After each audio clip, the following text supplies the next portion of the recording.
Filmke 2. De letters S en Z.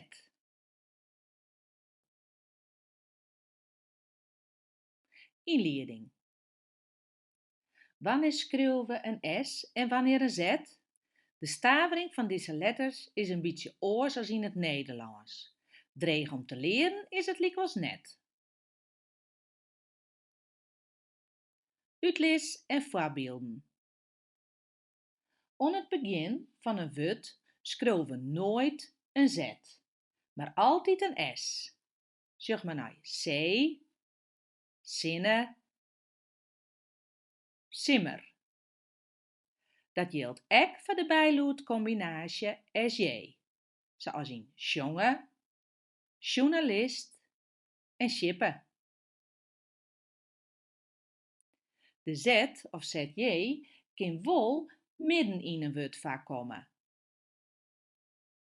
Razen, huizen, garage. De uitspraak van deze woorden is stimhavend. Dat betekent dat de stimbanden trillen. Verliek je de woorden boese en studie maar eens.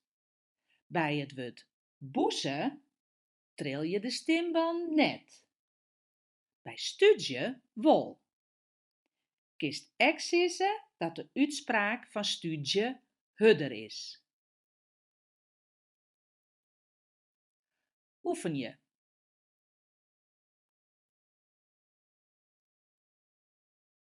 Zet de naaikomende Nederlandse woorden oer naar het Friesk.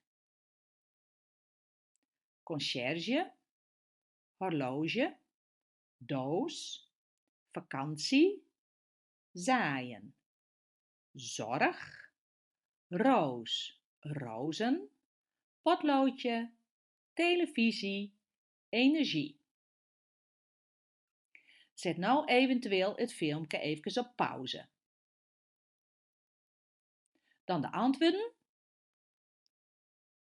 Conciërge, horloge, dozen, vakantie, sjedje, zwarg, roos, rozen, potleertje, televisie, energie.